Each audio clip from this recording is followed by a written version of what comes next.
부산장신대학 총장 김용관입니다. 존경하는 허원구 목사님께서 니카라과에 9박 10일 동안 단기 선교 여행으로 떠났습니다.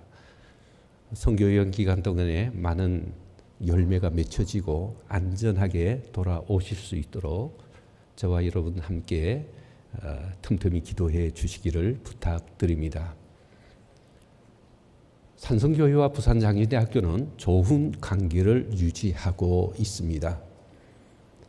허원구 목사님은 우리 대학에 선교학을 강의하고 있고 사모님께서도 학부에 강의를 하고 있습니다. 또한 산성교회 부교역자는 우리 부산장신대 출신들로 구성이 되어 있다는 얘기를 들었습니다.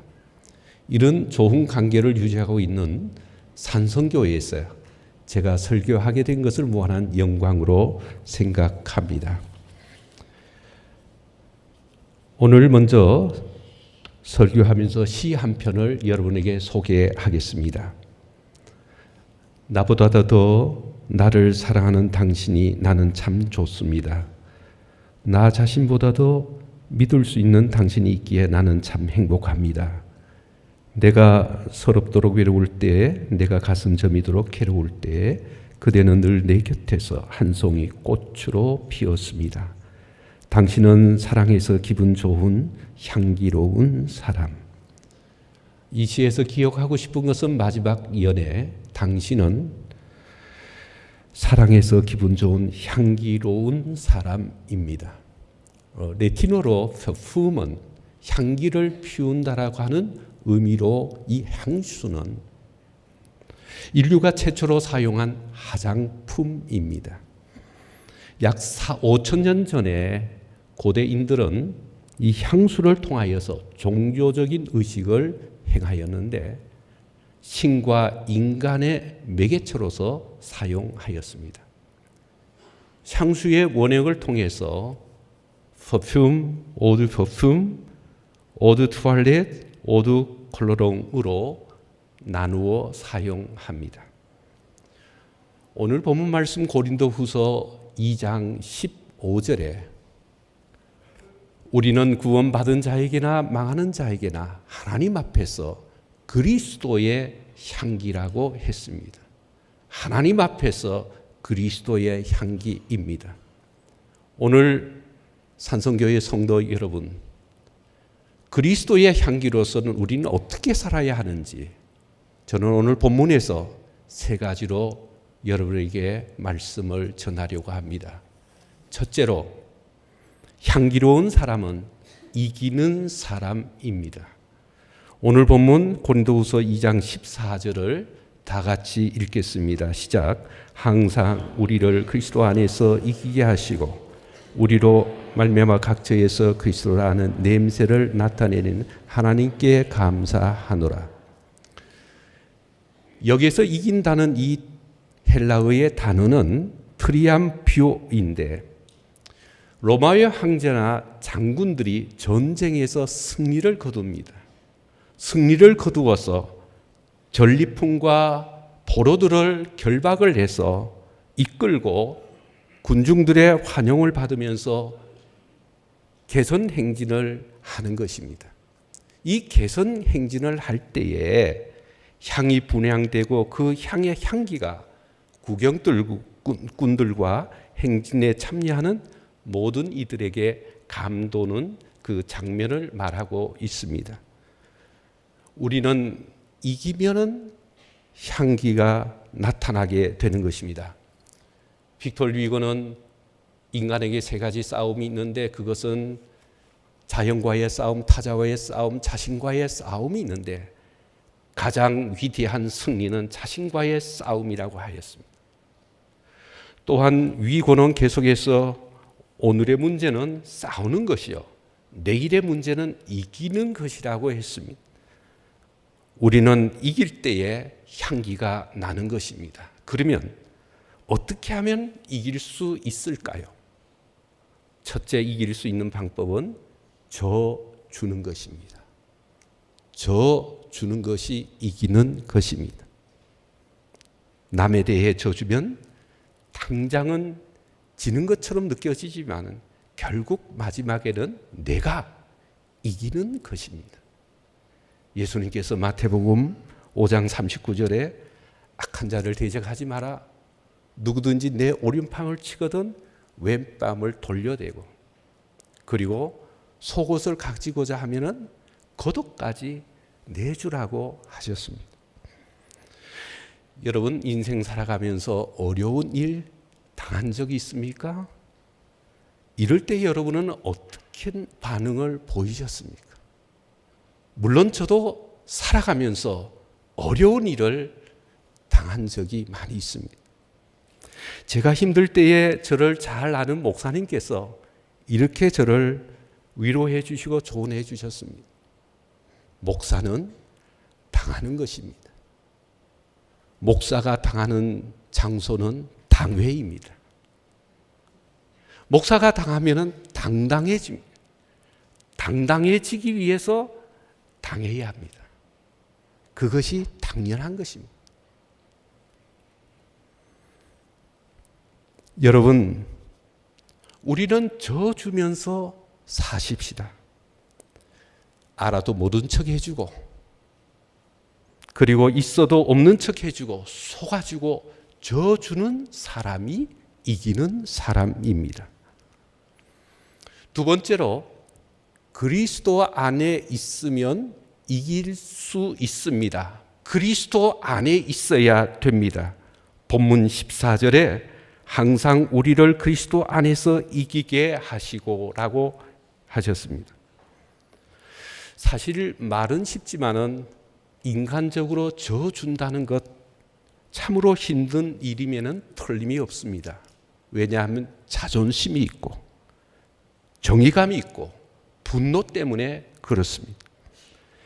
그러나 예수 그리스도 안에 있으면, 예수님 안에 있으면 이것도 참고 저것도 참고 이것도 인내하고 저것도 져주는 것입니다.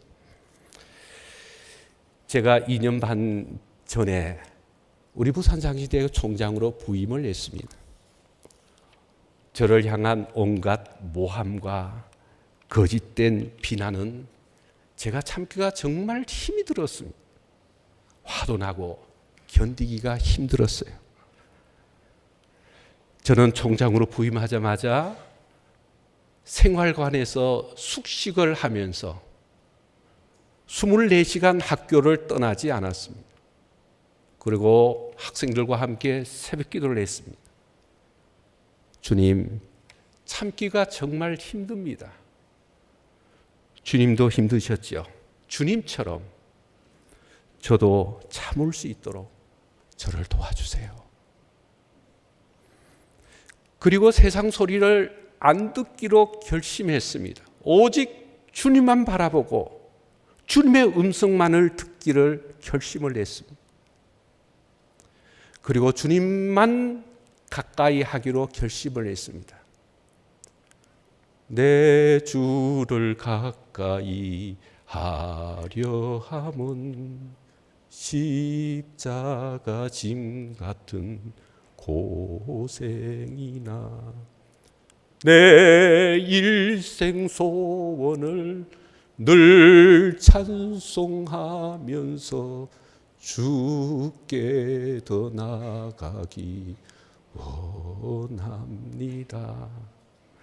날마다 주님께로 더 가까이 나아가니까 참을 수 있고 인내할 수 있고 결국은 예수 그리스도께서 나에게 이길 수 있는 힘을 제공해 주셨습니다.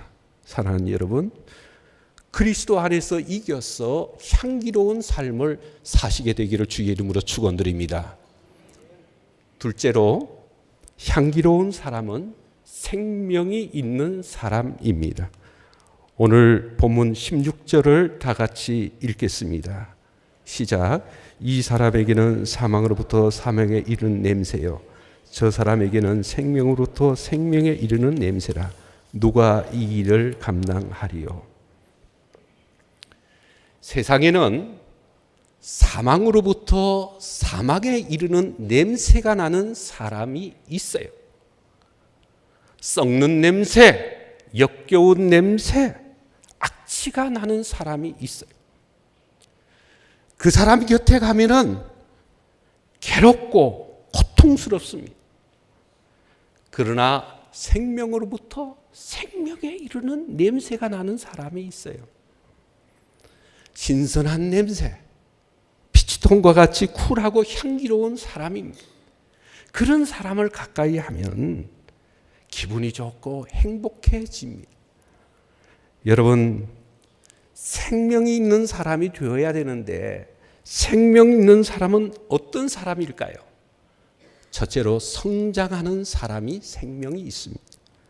생명이 있으면 성장합니다. 생명이 있으면 자랍니다. 예수님께서 겨자씨 씨앗의 비유처럼 생명이 있으면 땅에 심겨 30배, 60배, 100배의 결실을 맺는 것입니다. 죽은 물고기는 강물에 떠내려가지만 생명이 있는 살아있는 물고기는 강물을 거슬러 올라가는 것입니다. 저는 고향 안동에서 초등학교 시절을 보냈습니다.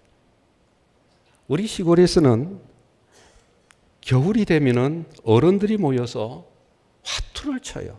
노름을 합니다. 담배 연기가 가득한 방에서 화투를 칩니다. 저는 어렸을 때 화투를 열심히 배웠어요. 미나토 600, 도리, 지꼬, 땡이. 제가 초등학교 제가 다 배웠어요.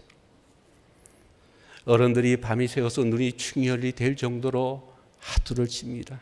돈을 잃으면 화를 내고, 그리고 밤새껏 화투를 쳐서, 그리고 심지어는 대판 싸움이 벌어지는 것입니다. 노름으로 인해서 땅을 잡히고 집을 잡히는 그런 사건이 일어나고, 노름과 도박과 술로 마을에는 조용한 난리 없었어요. 그런데 우리 마을에 교회가 생겼습니다. 교회에서 찬송 소리가 나고 기도 소리가 나고 예수 믿는 사람들이 점점 많아지니까 우리 마을이 변화되기 시작을 했어요. 그 마을에서 목사도 나오고 교수도 나오고 의사도 나오고 모두가 참 잘 되었습니다. 생명이 있으면 변화가 있습니다. 생명이 있으면 자랍니다. 성장이 있습니다. 그러면 무엇이 생명일까요? 예수님이 생명입니다. 예수님께서는 요한복음 14장 6절에 내가 곧 길이요 진리요 생명이라 말씀하셨습니다. 예수님이 없는 사람은 사망에서 사막에 이르는 냄새가 납니다. 예수가 있는 사람은 생명에서 생명으로부터 일어나는 생명의 냄새가 나는 것입니다. 제가 부산장인대학교를 졸업하고 일반 대학을 나중에 시작을 했어요. 그리고 교사 자격을 갖고 30대 초반에 33세 서울에 있는 유명한 오상고등학교의 교목실장이 되었습니다. 그런데 그 학교에서 저를 괴롭히는 선생님 한 분이 계셨어요. 연세가 60 넘으셨는데요. 교직원 기도회 시간에는 기도하지 않고 신문을 펼쳐서 읽습니다. 그리고 채플 시간에는 학생들을 강제 동원했다고 비난을 합니다. 사순절이 되어서 지저스 영화를 보여주면은 왜 수업을 하지 않고 영화를 보여주느냐고 저한테 얘기를 합니다. 그 나이 많은 선생님 때문에 제가 정말 힘이 들었어요. 괴롭힘을 당했습니다. 그래서 이런 기도가 나옵니다. 주님, 요즘 교통사고도 많이 나는데요. 우리 지금 저 사람 좀 업어갔으면 좋겠네요. 얼마나 괴로웠으면 그런 기도까지 나왔습니다. 마침 스승의 날이 되었습니다. 저는 상품권과 그리고 편지를 써서 책 한 권 속에 넣어서 그 선생님께 드렸습니다. 존경하는 선생님, 제가 부족한 사람입니다. 제가 부족한 것이 있다면 이해해 주십시오. 저는 선생님을 위해서 매일 기도하고 있습니다. 예수님 사랑으로 선생님 사랑합니다. 교목 드림. 그 편지를 계기로 해서 그 선생님께서 180도로 바뀌었습니다. 그때부터 저의 강력한 지지자가 되었습니다. 알고 보니까 저 전에 있는 교목하고 대판 싸웠어요. 그 감정이 남아 있어서 저한테 그러는 거예요. 그래서 미안하다고 얘기를 하는 겁니다. 그리고는 이번에 오신 교목님이야말로 진짜 목사님이라고 그렇게 선전을 해주셨어요. 제가 오산고등학교 교목으로 있으면서 그 선생님께서 저의 절대적인 후원자가 되어주시고 저를 참 편안하게 해주셨습니다. 여러분, 예수님 이름으로 사랑하십시오. 내 힘으로 사랑할 수 없어요. 내 힘으로 참을 수가 없어요. 예수님 바라보면 예수 그리스도 안에서 참을 수 있고 쳐줄 수 있고 이길 수가 있습니다. 왜냐하면 예수님은 길이요 진리요 생명 되시기 때문에 그렇습니다. 성도 여러분, 생명 되신 예수님으로 향기로운 삶을 사시게 되기를 주의 이름으로 축원드립니다. 셋째로, 향기로운 사람은 순전한 사람입니다. 오늘 본문 17절을 다 같이 읽겠습니다. 우리는 수많은 사람들처럼 하나님의 말씀을 혼잡하게 하지 아니하고 곧 순전함으로 하나님께 받은 것 같이 하나님 앞에서와 그리스도 안에서 말하노라. 아멘. 순전한 사람이 향기로운 사람입니다. 순전한 사람은 어떤 사람일까요? 순전하다는 단어는 무엇을 의미할까요? 첫째로 혼잡하지 않는 것입니다. 우리 17절에 보면 우리는 수많은 사람들처럼 하나님 말씀을 혼잡하게 하지 아니하고 라고 했습니다. 순전함은 혼잡하지 않는 것입니다. 이 혼잡하게라고 하는 이 단어의 뜻을 주석에 제가 찾아보니까 두 가지 의미인데, 장사꾼이 좋은 과일을 위에 얹어놓고 그 전체를 팔아먹는 부도덕한 상횡의를 말하고 있고, 또한 포도주에 물을 타가지고 포도주 양을 많게 해서 과도한 이익을 얻는 행위를 말하고 있습니다. 말하자면 남을 속여서 자신의 이익을 챙기는 행위입니다. 오늘 본문 말씀 이 17절을 세번역 성경으로 읽어보면 우리는 저 많은 사람들처럼 하나님 말씀을 팔아서 먹고 살아가는 장사꾼이 아닙니다. 그렇습니다. 우리는 장사꾼이 아닙니다. 연세대학교 앞에 가보면 유명한 신촌 형제 갈비집이 있습니다. 집은 그 갈비집이 6층짜리 큰 건물 빌딩으로 1층부터 6층까지 전부 다 갈비집입니다. 40년 전에 이 갈비집을 시작할 때에 사장님은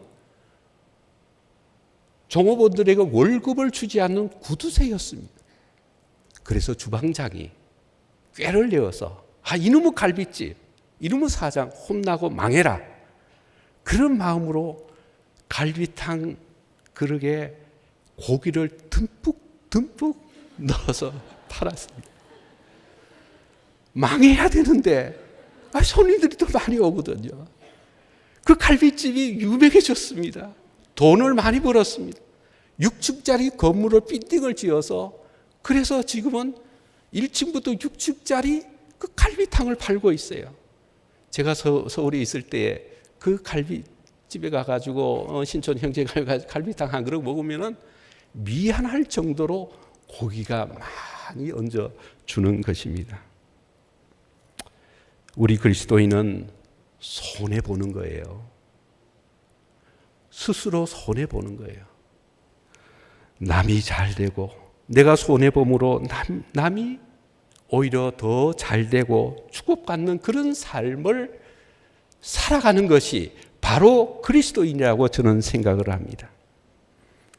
두 번째로 진실함입니다. 이 순전함이라고 하는 이 단어를 세번역 성경에 보면은 진실하다 이렇게 번역하고 있습니다. 우리는 진실해야 됩니다. 진실하다고 하는 뜻은 겉과 속이 같다는 것이에요.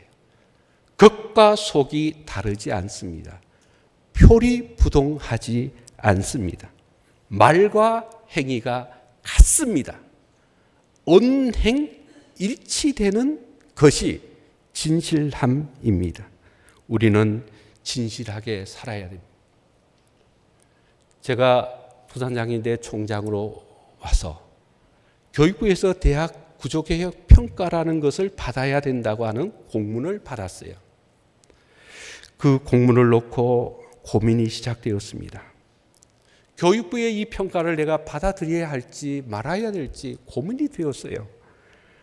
만에 하나 이 교육부의 평가를 받지 못한다면 안 그래도 시끄러운 부산장신대에서 모두가 벌떼같이 일어나서 비난을 하고 학교가 힘들어지게 될 것인데 내가 이거를 스스로 받아야 될지 고민이 시작되었어요. 근데 여러분 기도하는 가운데 그래 진실하게 살아가자. 진실하게 4년제 사립대학이니까 평가를 받자. 그랬어요. 근데 그 단서에 보면 종교계 사립대학은 안 받아도 된다. 예외 조항이 있었거든요. 그 다음에 4월 달에 교육부에서 요번에 대학 평가 받을 명단을 쭉 발표했는데 깜짝 놀랄 일은 우리 총에 7개 신학대학이 있는데 단 한 학교도 대학 구조, 대학 평가에 신청을 하지 않았어요. 우리 대학만 유일하게 신청을 한 것입니다. 순간 후회가 되었습니다. 이거 큰일 났구나. 이거 어떡하지? 하나님께 기도할 수밖에 없다. 그래서 매일 하나님께 기도했습니다. 그런데 놀랍게도 부산장신대학교가 부산대학교와 똑같은 우수대학의 등급을 받아서 부산 경남 지역을 깜짝 놀라게 하고 총회 6개 신학대학에서 어떻게 부산장신대학교가 그런 놀라운 성과를 거두었냐고 부러워하는 것을 들을 수가 있습니다. 여러분 진실하게 사십시다. 진실하게 사는 것이 강한 것이고 하나님이 원하시는 진정한 삶이라고 저는 생각을 합니다. 주여 진실하게 하소서. 오늘 하루 순간을 주가 주신 힘으로 승리하기 원하네. 주여 나를 진실하게 하소서. 같이 한번 불러볼까요? 주여 진실하게 하소서. 오늘 하루 순간을 주가 주신 힘으로 승리하길 원하네. 주여 나를 진실하게 하소서. 진실합시다. 진실하게 삽시다. 바르게 삽시다. 정직하게 삽시다. 거짓말하지 맙시다. 그리스도인은 그렇게 사는 것입니다. 여러분 향기로운 사람은 어떤 사람일까요? 이기는 사람입니다. 생명이 있는 사람입니다. 순전한 사람입니다. 한번 따라 하실까요? 자기를 이깁니다. 생명이 있습니다. 순전합니다. 오늘 또 이 한 주간도 이렇게 사셔서 하나님 보시기에 향기로운 삶, 향기로운 여러분 되시기를 주의 이름으로 축원드립니다. 기도하겠습니다.